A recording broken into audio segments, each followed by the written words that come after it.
Geneva, Oktubre 18, 2024.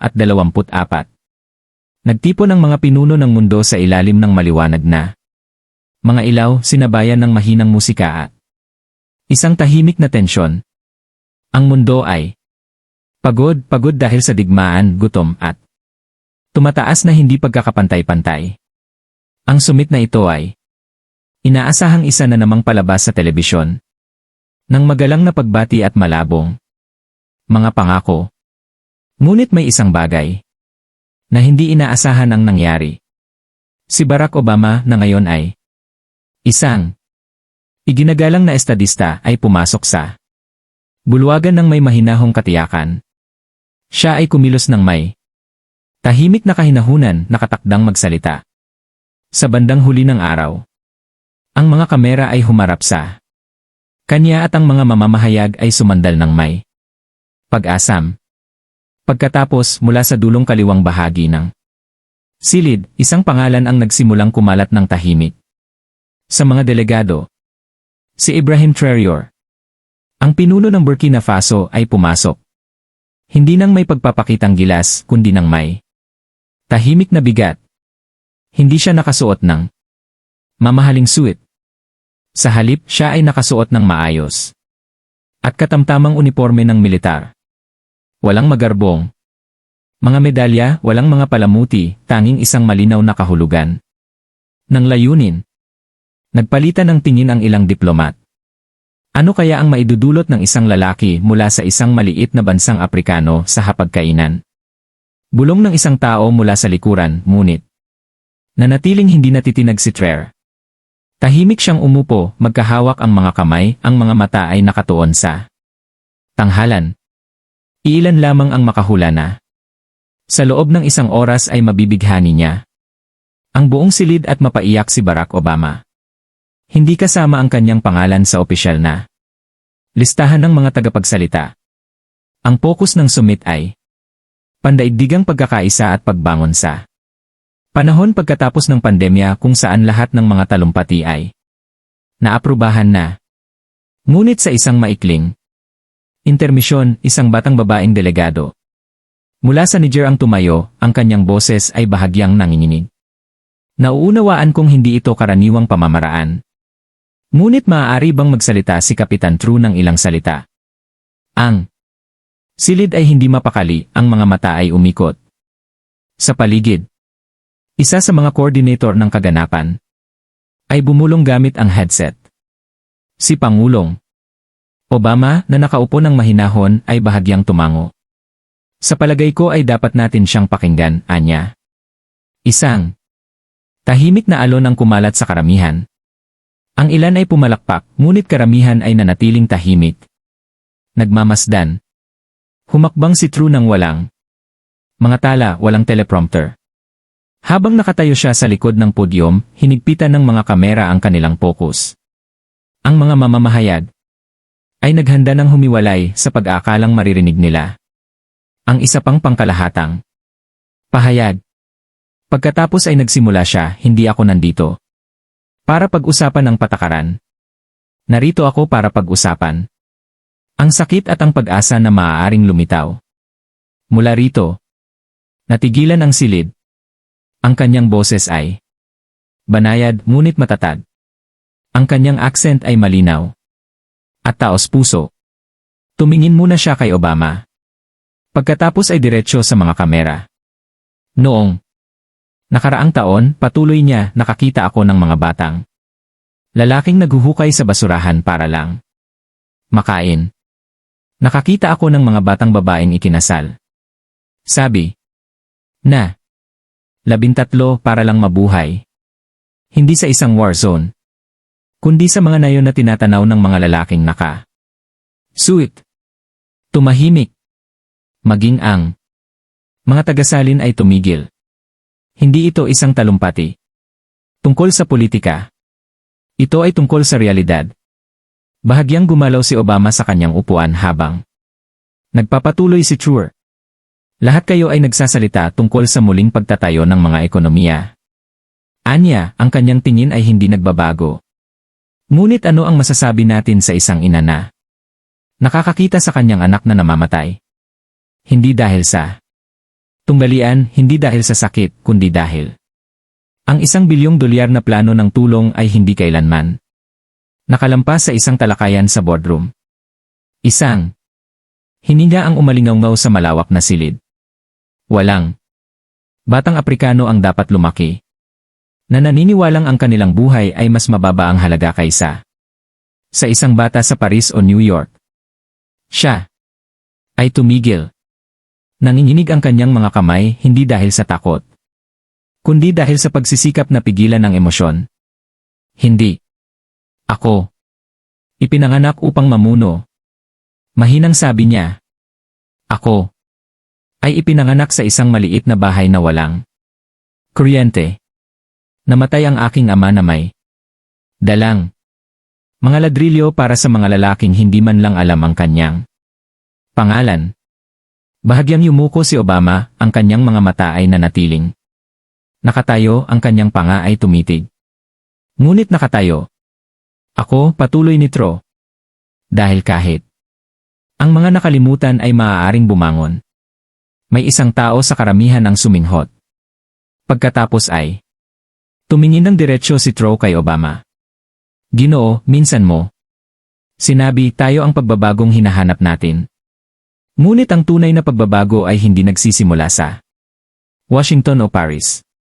Nagsisimula ito kapag tumigil ang mundo sa pagtingin sa Afrika bilang isang pasyente at nagsimulang makinig sa kanya bilang isang propeta. Pinikit ni Obama ang kanyang mga mata. Tila may nagbago sa loob niya. At naramdaman din ito ng mundo. Ang boses ni Troy ay humina, ngunit mas mabigat. May kapatid ako noon, sabi niya.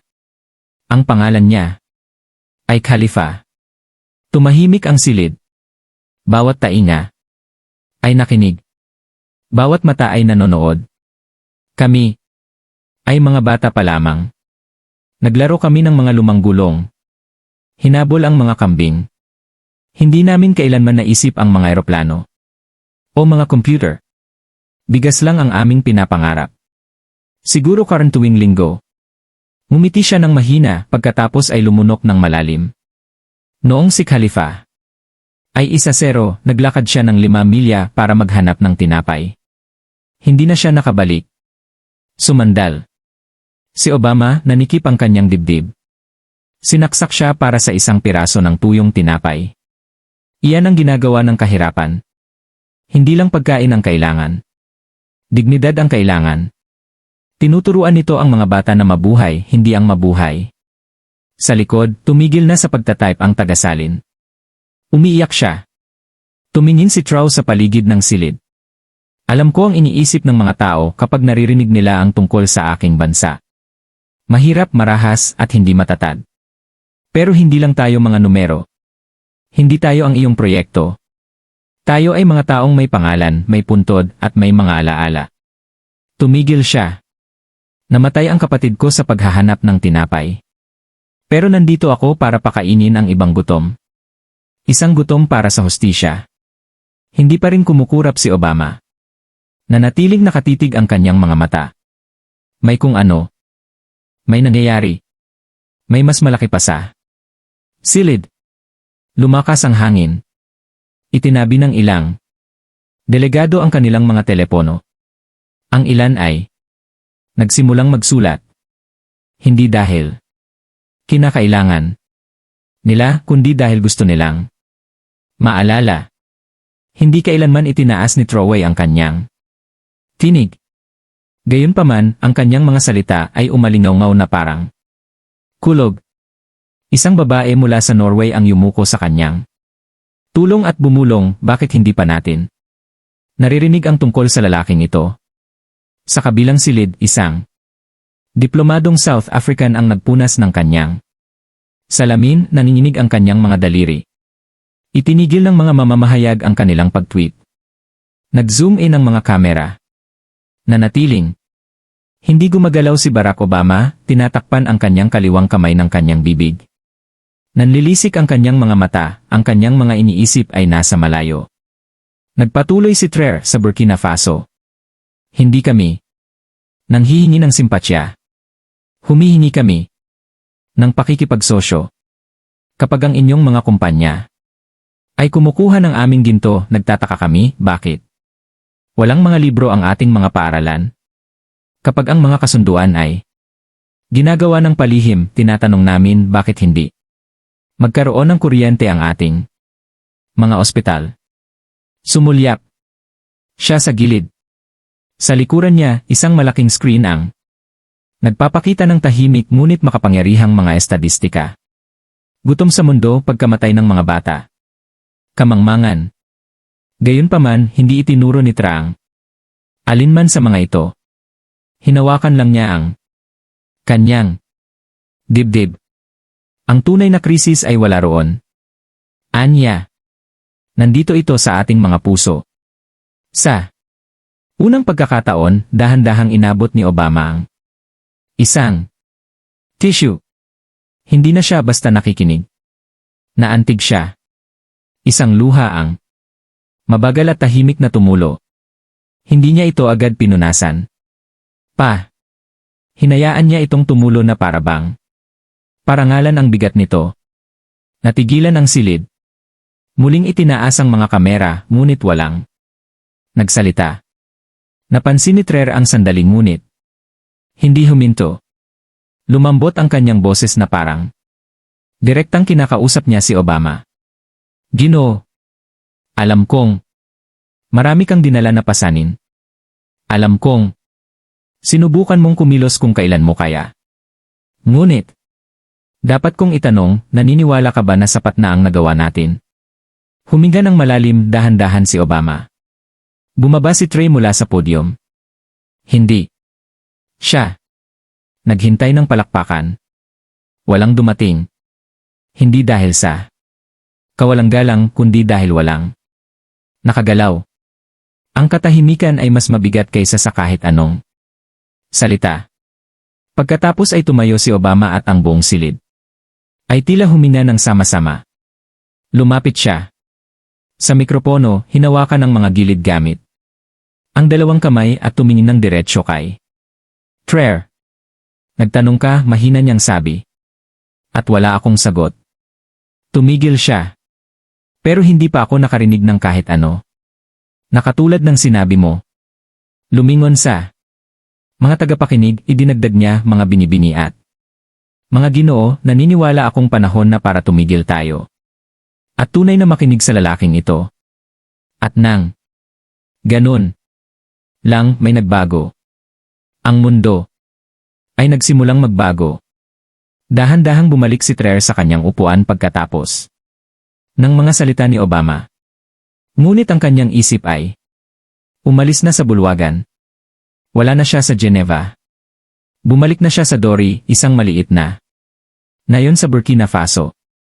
Naalala niya ang araw na natagpuan niya ang bangkay ni Khalifa. Isang kapitbahay ang kumatok, may lungkot sa kanyang mga mata. Nabitawan ng kanyang ina ang kanyang kutsarang kahoy at sumigaw bago pa man may masabi. Si Ibrahim, mahinang sabi ng kapitbahay. Wala na siya. Walang ambulansya, walang hustisya, walang formal na libing. Isang punit na damit, pulang lupa, at isang tahimik na puntod lamang. Si Ibrahim, 12 taong gulang lamang noon, ay nakatayong nanginginig, may hawak na isang tasa ng tubig, masyadong gulat na umiyak. Ang alaalang iyon ay bumalik na sariwa at malinaw sa katahimikan ng sumit na iyon. Isa pang luha ang namuo, ngunit sa pagkakataong ito ay hindi na niya ito pinigilan. Sa tabi niya, ang delegado ng South Africa ay yumuko at bumulong, wala kang ideya kung ano ang ginawa mo. Ipinaalala mo sa amin kung bakit talaga kami nandito. Tahimik na tumango si Trey. Hindi siya pumunta para sa palakpakan. Nandoon siya para kay Khalifa, at sa kabilang panig ng karagatan, milyon-milyong nanonood ng sumit ng live ang naluluha na ng hindi man lang alam. Ang pinakamahirap na bahagi ng kwento. Hindi pa. Nang umagang iyon, ang Summit Hall ay napuno ng enerhiya. Magdamag, naging viral ang talumpati ni Ibrahim Traore. Naulit ang mga balita sa buong mundo nang punasan ni Obama ang kanyang mga luha. Napanood ang clip ng mahigit 100 milyong beses sa loob ng wala pang 12 oras, ngunit walang sinuman ang makakahula kung ano ang susunod na gagawin ni Tro. Bumalik siya sa entablado ng walang paanyaya, ng walang babala. May gusto akong ibahagi, sabi niya habang itinataas ang isang maliit na flash drive. Tumahimik ang silid. Ikinabit niya ang device at umilaw ang screen sa likuran niya. Nagsimulang tumugtog ang isang nanginginig na video. Kinunan sa telepono. Pinahina ng hangin ang tunog. Lumabas ito sa paaralan. Walang dingding, walang bubong, mga patpat lang. Naupo ang mga bata sa mga bato at isang babae ang nagturo ng matematika sa pisara na gawa sa karton. Ito ang Urusuga Primary School, paliwanag niya. Isa sa 4,000 paaralan sa Burkina Faso na walang tunay na gusali, walang mga mesa, walang mga palikuran. Pagkatapos ay dumating ang isang mahalagang punto.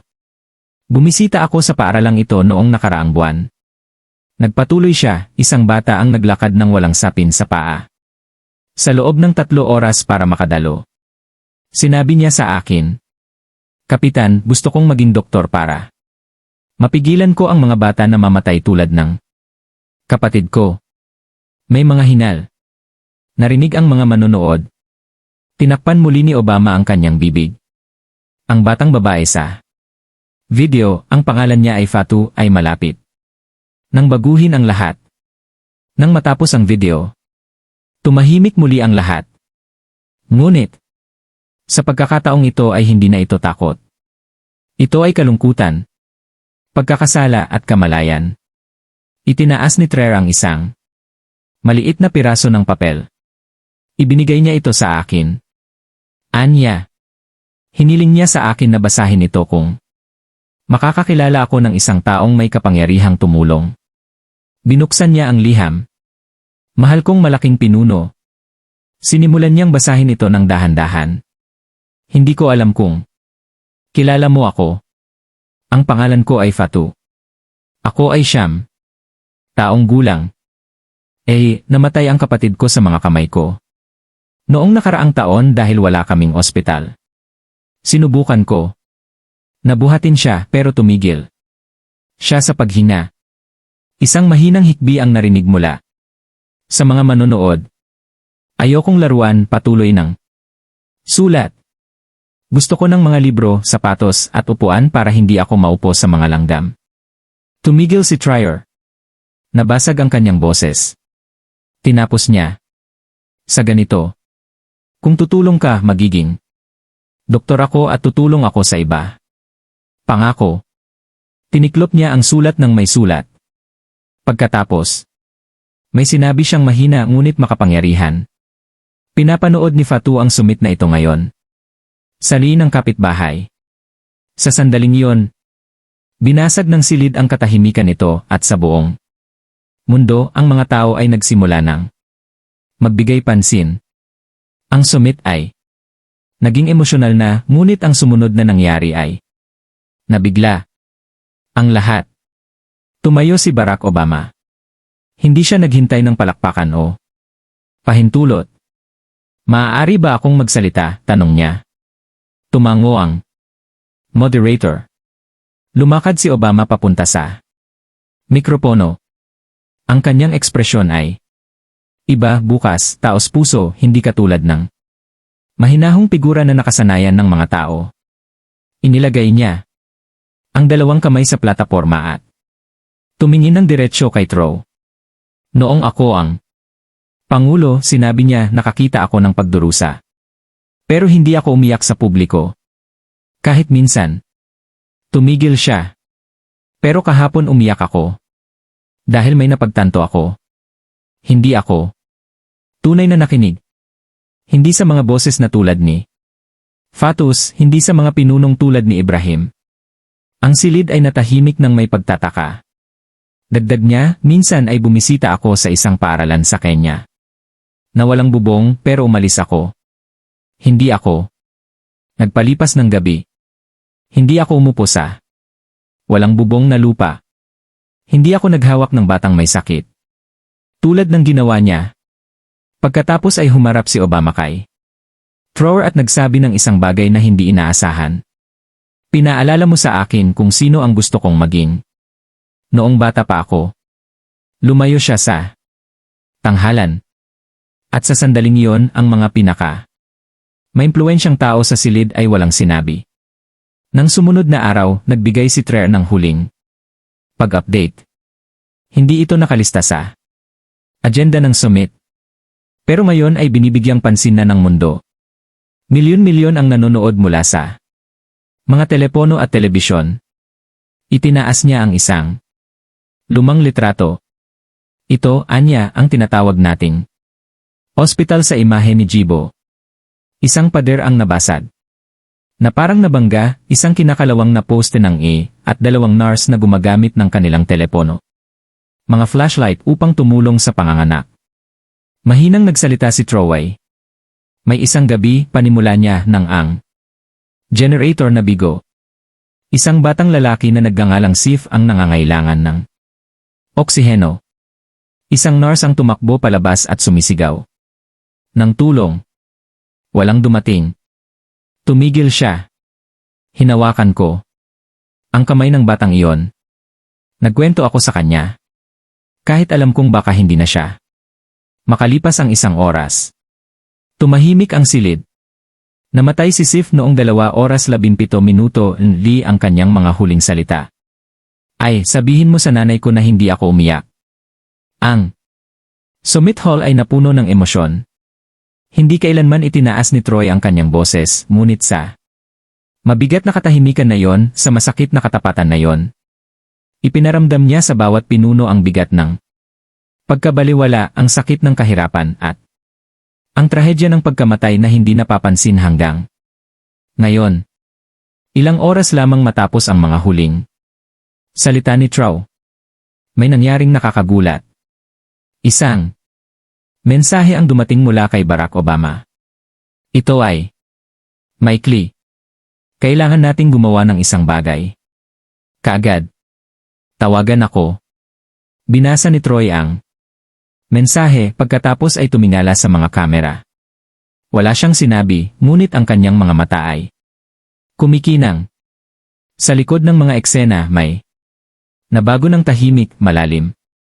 Nang gabing iyon, lumiwanag ang social media pataas. Nagsimulang mag-trending ang stand. With Troy sa mahigit 30 na bansa. Ngunit bukod sa mga hashtag, nagsimulang kumilos ang mga tao. Isang guro sa New York ang nagsimula ng isang fundraiser upang magpagawa ng bubong para sa paaralan ni Fatu. Isang nurse sa Brazil ang nagbahagi ng isang video na nangangakong ibibigay ang kanyang sweldo sa mga pagsisikap sa medisina sa Burkina Faso. Sa Tokyo, isang 11 taong gulang na batang lalaki ang nagpadala ng kanyang sapatos ng malinis at makintab sa embahada ng Burkina Faso. Hindi na ito isang mosyon lamang. Ito ay nagiging pagbabago. Nang gabing iyon, muling nagkita sina Obama at Troy. Walang mga kamera, walang mga reporter, 2 lalaki lamang, isa mula sa Chicago, isa mula sa Ouagadougou. Parehong naluluha muli, ngunit sa pagkakataong ito ay nagpaplano sila ng isang malaking bagay, isang bagay na maaaring magbago ng lahat. Kinabukasan, habang muling nagsisimula ang summit, inabutan ng isang batang voluntaryo si Troy ng isang tahimik na sobre. May nakasulat na kamay. Nanginginig ito ngunit sinadya.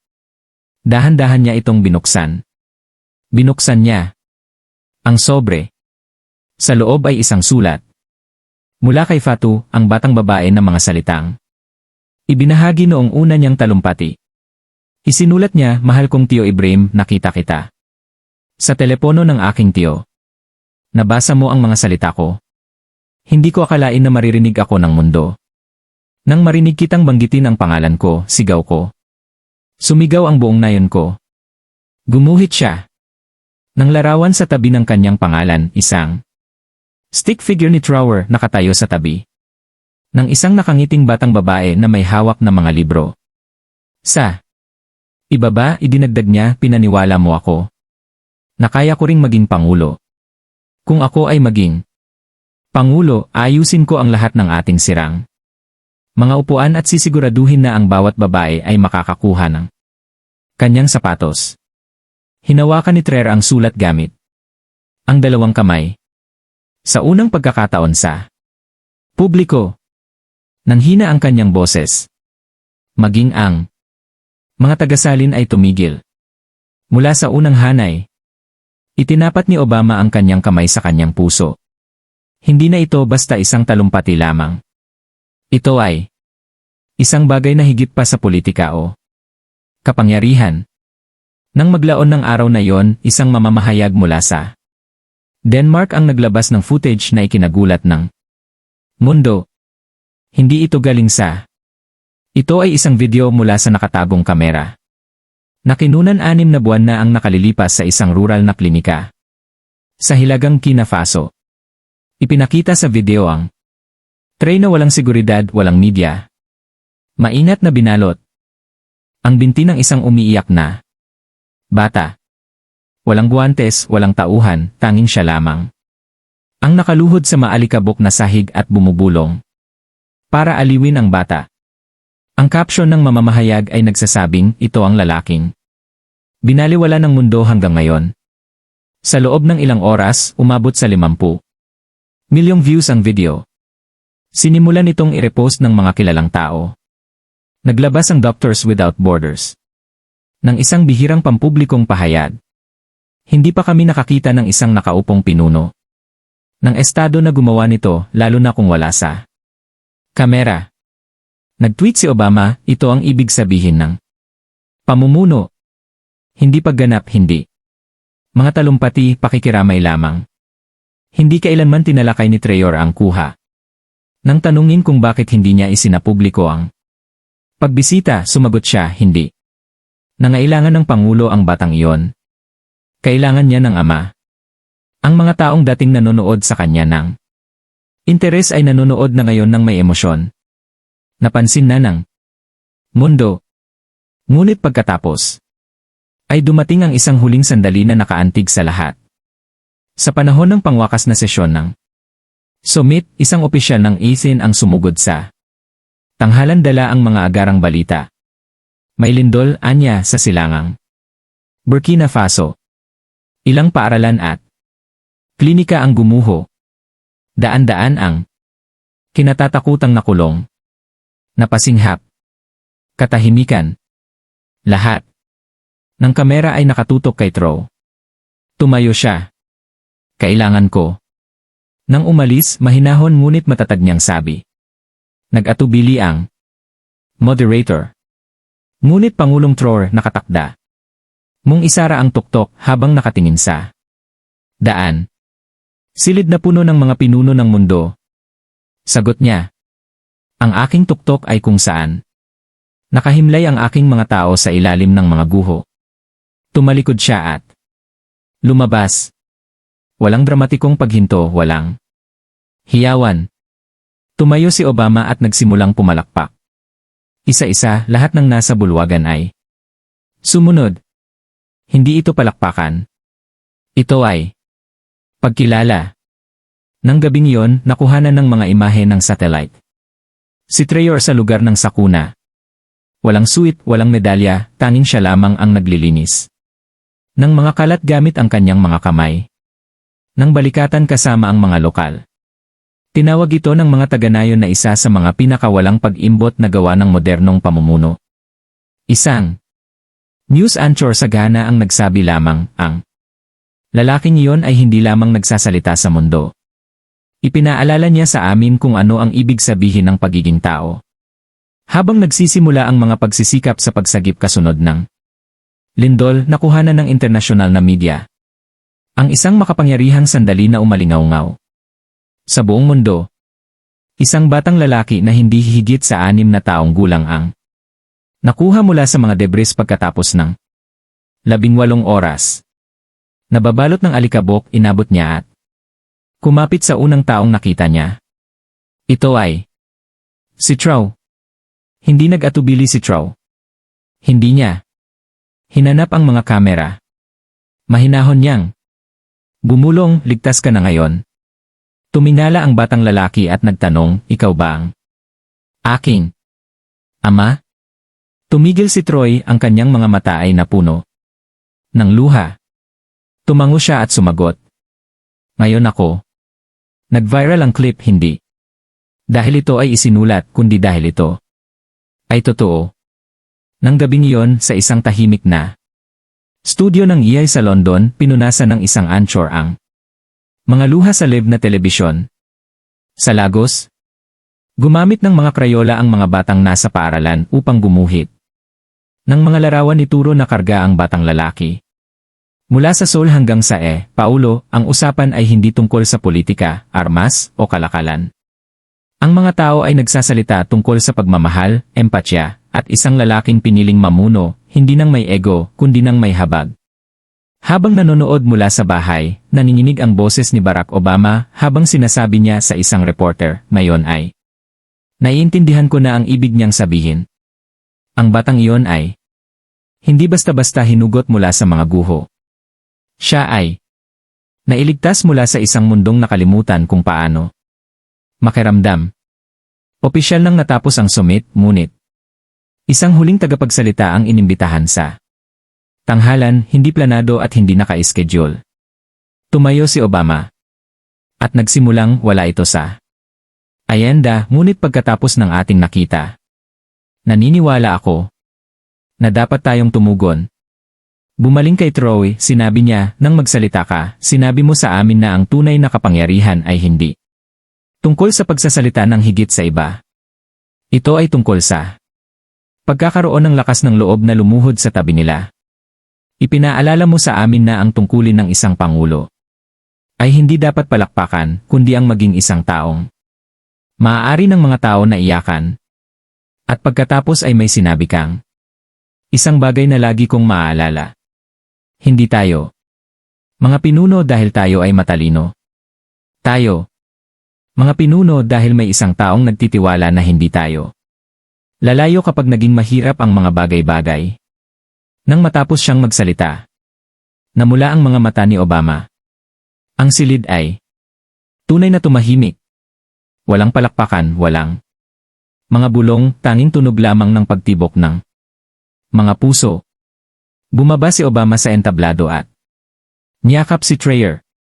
Pagkatapos, isa-isa, tahimik na sumunod ang mga pinuno ng mundo na bumubuo ng isang linya upang yakapin siya. Ito ay isang sandali na hindi malilimutan. Ang lalaking mula sa Burkina Faso ay gumawa ng isang bagay na hindi pangkaraniwan. Nang hindi kailanman nagtataas ng kanyang boses. Pinagsama-sama niya ang mundo. Pagbalik sa aming tahanan, walang mga parada o mga malalaking pagdiriwang, mga taga-nayon lamang. May hawak na mga kandila, nakatayong magkahawak kamay. Mahinang kumakanta sa ilalim ng kalangitan sa gabi. Nang bumalik si Trey, hindi siya nagsalita noong una. Tahimik siyang naglakad sa gitna ng karamihan. Niyakap ang mga ina, binabasbasan ang mga bata, at marahan na inihilig ang kanyang noosa. Mga matatanda, lahat ng tahimik. Pagkatapos, gamit ang isang maliit na mikropono, sa wakas ay sinabi niya, hindi. Ako pumunta sa tuktok para magsalita. Pumunta ako para ipaalala sa mundo na kahit ang mga nakalimutan ay nakakaramdam pa rin, nagdurusa pa rin, nangangarap pa rin. Tumigil siya, pagkatapos ay idinagdag kung may nagawa ako na karapat-dapat alalahanin. Ito nawa na hindi ko kailanman iniwan ang aking mga tao noong pinakakailangan nila ako. Nang gabing iyon, sa unang pagkakataon, isang World Summit ang muling ipinalabas na may mga subtitle sa 63 na wika. Umiyak ang mga tao. Sa mga bus, sa mga opisina, at sa mga silid-aralan. Isang batang babae sa Sweden ang nag-post, gusto kung maging katulad niya. Hindi sikat, lang. Kung naantig ng kwentong ito ang iyong puso, mag-iwan ng komento sa ibaba at ibahagi ang bahaging pinakaantig sa'yo. I like ang video na ito kung naniniwala kang ang habag ang pinakamalakas. Nauri ng kapangyarihan at mag-subscribe dahil mayroon kaming mas marami pang totoo at makapangyarihang mga kwentong kailangang marinig ng mundo. Tulungan nating Muling maramdaman ng mundo. Sama-sama nating gawin itong makatao.